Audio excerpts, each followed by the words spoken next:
Thank you very much. Greetings to everybody, and greetings to my colleagues on the panel and participants in this project. This book arose in the context of a wonderful set of activities that brought the United Nations leadership together with Pope Francis in 2015. 2015, of course, from the point of view of sustainable development, was a pivotal year. Two things happened in 2015 among the world's governments. First, in September 2015, the world's governments, all 193 members of the United Nations, adopted the Sustainable Development Goals, 17 globally agreed goals to frame international cooperation on improving our lives through economic development, social justice, and environmental sustainability. A few weeks after that, the same 193 governments, actually joined by 3 other signatories, Niue, Cook Islands, and the European Union as a union, became signatories of the so-called Paris Climate Agreement. That was in December 2015. That is our framework of action to try to avoid devastating human-induced climate change. These are 2 signal events. There's a struggle around each of them, because achieving the Sustainable Development Goals and succeeding in achieving the objectives of the Paris Agreement on climate are still in the balance. Neither the SDGs nor the Paris Agreement are self-enforcing. For neither is it sufficient to state some objectives. Both signify a huge need, but also a huge work program that must be fulfilled in order to achieve these objectives. So we're in a struggle now. We're actually in a struggle not only to achieve what we've set out to achieve, but to ensure that war and increasing geopolitical tensions don't devastate us in the meantime and don't divert us from what are absolutely essential objectives for humanity. Now, Jesse, getting to those 2 goals was not a straightforward proposition. Actually, the Sustainable Development Goals emerged in a process of more than 20 years of reflection following the Rio Earth Summit in 1992.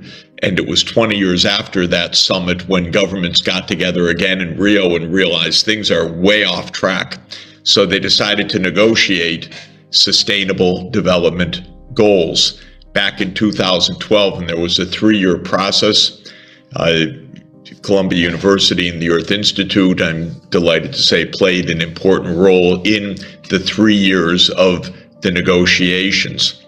The Paris Agreement was also a long, complex journey, because it also dated back to the Rio Earth Summit with the signing of the UN Framework Convention on Climate Change, that governments first got started diplomatically on trying to do something about human-induced climate change, but things didn't work.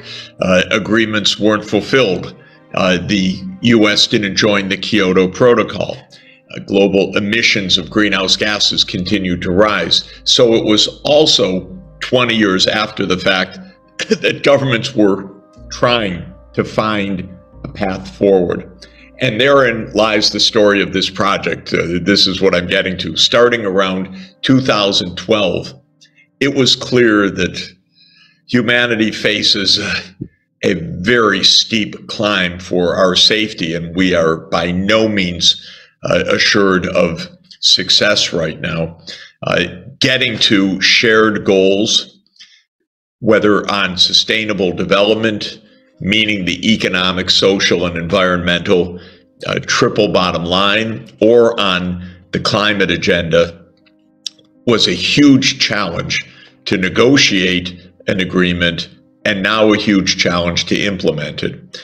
Starting in 2012, I had the profound honor and thrill and delight of my life to be deeply involved with the Vatican in this process of trying to help the world find a path forward. Pope Francis was very profoundly concerned about the rising environmental crisis and the global injustices. He issued a papal exhortation early in his papacy saying that the globalization of indifference was threatening to engulf the whole world, and that we needed to pay attention. We needed to discern the realities of our world. We needed to find a way forward. At the same time, the UN was gearing up to negotiate these two crucial agreements. I came to the Vatican myself, not for the first time, but in the beginning of an intensive process in 2012. And the Chancellor of the Pontifical Academy of Sciences and the Pontifical Academy of Social Sciences, who we were hoping will join us, he's in Argentina today, Bishop Marcelo Sanchez Sorondo, one of the magnificent philosophers of our age, one of the great experts in the Church's social teachings, one of the world's great experts in Aristotle and Thomas Aquinas, was in the process of helping to support Pope Francis in this agenda of sustainable development. So the Pontifical Academy of Sciences and the Pontifical Academy of Social Sciences began a process of a series of meetings, many of which I participated in and helped to organize, to bring together global experts on climate change or on other related subjects of sustainable development. And working together with Bishop Sanchez Sorondo, he and I helped to arrange, I would say, a meeting of Secretary General Ban Ki-moon and Pope Francis in the Vatican in 2015 to forge